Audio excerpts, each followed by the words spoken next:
गुरुर्ब्रह्मा गुरुर्विष्णु गुरुर्देवो महेश्वरः। गुरुर्साक्षात् परं ब्रह्म तस्मै श्री गुरुवे नमः। आज की कथा जय रघुवंश बनजे बनि भानु, दहन अनल बन विपिन कृशानु। जय सुर विप्रधेनु हितकारी, जय मद मोह कोह भ्रमहारी। कहते हैं रघुवंश के कमल को खिलाने में सूर्य के समान राम आपकी जय हो। जय रघुवंश बनज बन भानु। काम क्रोध मदादि को नाश करने वाले हे राघवेंद्र आपकी जय हो। वचन की रचना में अति पंडित अति ज्ञानी ऐसे राम जी आपकी जय जयकार हो। एक महात्मा वंदना करते हैं, एक महात्मा वंदन करें, यह लक्ष्मण जी को अच्छा नहीं लगा। परशुराम जी वंदना कर रहे हैं, लक्ष्मण जी को अच्छा नहीं लगा, नीचे देखने लगे। यह तो रघुवंश की मर्यादा है। लक्ष्मण जी को पृथ्वी के नीचे देखने लगे। इसी तरह कोई आपकी बड़ाई करता है तो ऊपर नहीं देखना चाहिए, पृथ्वी को देखो, क्योंकि अगर ऊपर देखोगे तो अहंकार आ जाएगी कि मेरा बहुत नाम ले रहा, बड़ाई कर रहा है। इसमें लिखा इस तरह से जो है, इसीलिए लक्ष्मण जी जो है नीचे पृथ्वी को देखने लगे। महता नो समझ में आए तो लोग क्या करेंगे? टीका करेंगे, शास्त्र उठाए जाएंगे। पर महता समझ में आ जाए, सत्य समझ में आ जाए तो उन्हें चरण स्पर्श किए बिना चारा ही नहीं है। बतलाओ, लक्ष्मण जी भी तो क्रोधित थे, मान के गुस्सा कर रहे थे ना परशुराम जी के ऊपर में। और तो भी ऐसे लक्ष्मण जब परशुराम जी वंदना करते हैं तो लक्ष्मण जी जो है नीचे सिर कर लेते हैं, पृथ्वी को ओर देखते हैं, परशुराम जी को नहीं देखते। देखो, लक्ष्मण जी के पास में ज्ञान है, लेकिन वह तो शेष नाग है ना, तो शेष नाग वाले तो क्रोधित होंगे ही, वे बात तो है ही। लेकिन राम तो उनको ठंडा करने के लिए बैठे ही हुए हैं ना। हाँ, अनुचित बहुत कहु अज्ञाता, क्षमहु क्षमा मंदिर दो भ्राता। अब लक्ष्मण जी कहे, लक्ष्मण जी देखो अब कैसे हो गए। तो परशुराम जी के मन में भी जो है कुछ भावनाएं आ गई भगवान के प्रति। जो भगवान का ध्यान करेंगे तो भगवान स्वरूप हृदय में बस ही जाएगा ना। पट जय रघुवंश बनज बन भानु राम जी को कहे। अब लक्ष्मण जी के ऊपर भी नजर आ गए। अब कहते क्षमहु क्षमा मंदिर दो भ्राता, दोनों भाई को मुझे क्षमा करो। कही जय जय जय रघुकुल के तू, कही जय जय जय रघुकुल के तू। भृगुपति गाये वो बनहि तप है तू, भृगुपति गाये वो बनहि तप है तू। कहते मैं अज्ञान में कुछ अनुचित बोलता था, उससे आप दोनों भाई क्षमा करना। इस प्रकार कह के जय जयकार करते बार बार राम लक्ष्मण के चरण स्पर्श करके और राम जी का जय जयकार करते परशुराम जी वन में तपस्या करने हेतु प्रस्थान की। सभी विघ्न दूर हो गए। विश्वामित्र जी ने जनक से पूछा, अब क्या करना, अब क्या करना। विश्वामित्र जी बोले धनुष टूटा, विवाह तो उसी समय हो गया। टूटत ही धनु भयो विवाह। अब वंश व्यवहार के अनुसार मंडप लगाओ, नगर सजाओ, मेहमानों को निमंत्रण दो, एक पत्र लिखे दूत को अयोध्या भेजो। महाराज दशरथ को धूमधाम से बारात लाने के लिए बुलाओ। उनके आने के बाद जो है विधि पूर्वक हम लोग विवाह करेंगे। जनक जी के बाद सबको पसंद आई, सारा नगर सजाने का आदेश दिया। जैसे आज सजा रहे हो 22 जनवरी के लिए, मेरे राम कब आओगे, आ रहे हैं ना, उसी तरह उधर जो है अयोध्या राम जन्मभूमि को सजा रही है। किसके लिए? स्थापना के लिए, भगवान राम लला की स्थापना के लिए। देखो समय वही आ गया। और इधर हम क्या सजा रहे हैं? भगवान राम के विवाह के लिए पूरी अयोध्या को सजाओ। नगर सजने लगा, दूतों को पत्र तैयार करके दिया। दूत इस पत्र को लेकर अयोध्या पहुंचते। अयोध्या की दशा तो राम बिना ऐसी हो गई जैसे मणि बिना फणिकार हो।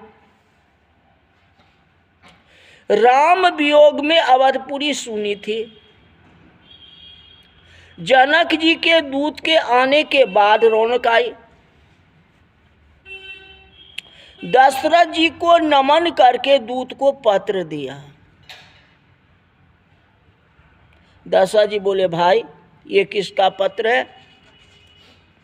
दूत बोले महाराज आप सुनोगे तो नाचने लगोगे, बहुत खुशी होगी। ये पत्र आपके पुत्र का संदेश है। यह पत्र आपके पुत्र का संदेश है। ऐसा सुन के दशरथ जी ने पत्र लिया। उनके नेत्र में आंसू आ गए। आज मेरे पुत्र का पत्र आया है। राम लखन उर कर बर चिट्ठी, राम लखन उर कर बर चिट्ठी, रही गए कहत न खाटी मीठी, रही गए कहत न खाटी मीठी। हृदय में राम लक्ष्मण की याद उभर आई। हाथ में पत्र है। दशरथ जी की ऐसी दशा है। क्षण भर के लिए यह निर्णय नहीं लिया कि पत्र में संदेश अच्छा है या अमंगल है। दूत से पूछा भी नहीं जो कैसा पत्र है और क्या है, चाहे खाटी हो या मीठी हो, चाहे तीती हो, चाहे कुछ भी हो, पत्र तो हमारे बेटे का है, भगवान राम का है। पत्र हाथ में, आंख में आंसू, हृदय भाव से भर गया। सब लोग इकट्ठे हो गए। पत्र पढ़ा।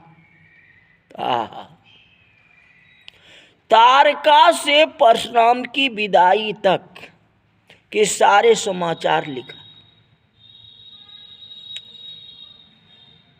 राम की तेजस्विता के सामने परशुराम का पराभव, जानकी से राम का विवाह।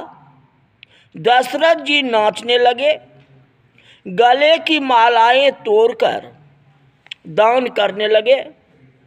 आज अवध जो है धन्य हो गया। बात प्रसारित हो गई।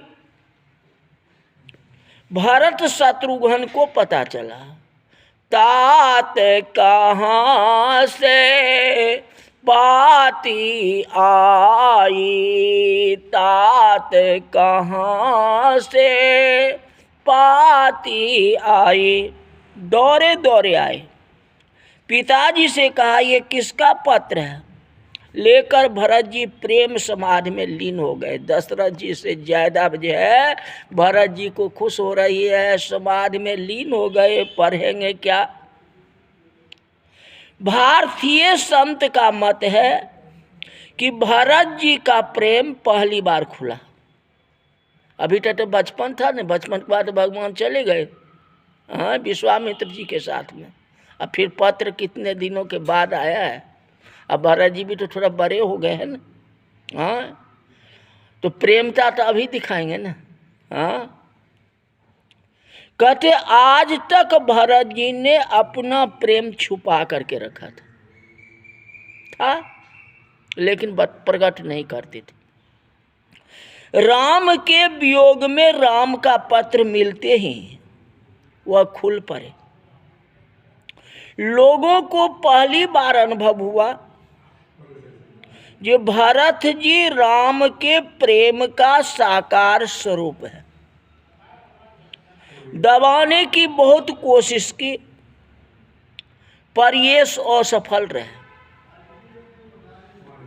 आखिर प्रेम भड़क उठा, आंखों में आंसू बह निकले। अयोध्या में धन्यता व्याप्त हो गई। रामचरितमानस में लिखा कि दशरथ जी जनक जी के दूतों को भेंट देने लगे। जनक जी के दूतों ने मना किया, बोले हम नहीं ले सकते। दशरथ जी पूछा क्यों? वे बोले हम कन्या पक्ष के हैं, हम कन्या दान करने वाले हैं। आखिर कन्या दान तो हो ही गई ना, जयमाला हो गया तो हो ही गया ना। हमें जितना हो सके देना होता है, लेना नहीं है। जनक जी के दूत का विवेक देख करके सबको आनंद हुआ।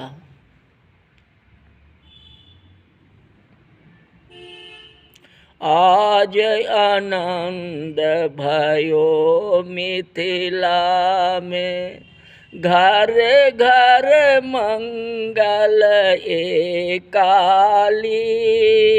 आज आनंद भयो मिथिला में, घर घर मंगल एकाली। घर घर मंगल एकाली हरि, घर घर मंगल एकाली। आजु आनंद भयो मिथिला में, घरे घरे मंगल एकाली। सबसे पहले तो गोसैया के गीत होइ छै ना, हाँ, चाहे अयोध्या में हो चाहे जनकपुर में, दोनों तो बात बराबरे है ना, इसलिए भजन गाया गया। दूत जो है महाराज से कोई दक्षिणा नहीं लिए, दान नहीं लिए, पत्र के बदले कुछ भी नहीं ले। कहते मेरे यहाँ ऐसा रिवाज नहीं है। पत्र लेके अवधेश राजभवन में आए, रानियों के हाथ में पत्र दिया। एक दूसरे के हाथों में पत्र लेके रानी आनंदित हो गई। ब्राह्मणों को दान निकले, रानियां अवधेश को विदाई देती है। रानियों की आंख में भी आंसू आ गए। हमारे कुल का नियम है, जो लड़के के विवाह में माता को जाने का मना है, अतः वे बारात में नहीं जा सकती है। वे कहती है स्वामी, लगन प्रसंग पूरा होने के बाद राम को जल्दी से लेकर के आना, वापस आना। काफी दिन से राम को मैंने नहीं देखा और विवाह में भी नहीं जा सकती, क्योंकि हमारे यहाँ रिवाज नहीं, ऐसा नहीं हो सकता। अवध राम के वियोग में डूबी थी। सब विकल पड़े, मंगल बाद बजने लगे, शुभ शगुन होने लगे। श्री रामचरितमानस में लिखा कि जितने भी अच्छे शगुन थे सब सामने आए।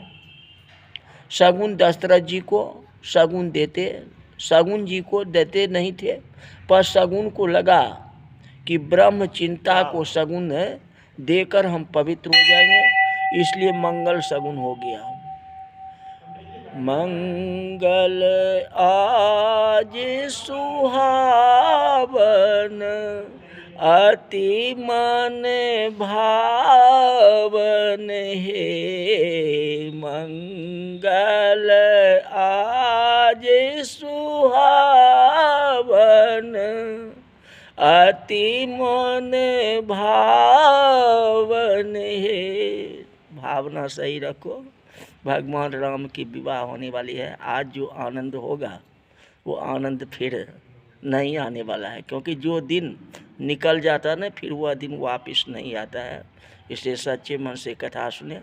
कथा कल बताएंगे, आज की कथा यही तक रही। बोल वृंदावन बिहारी लाल की जय।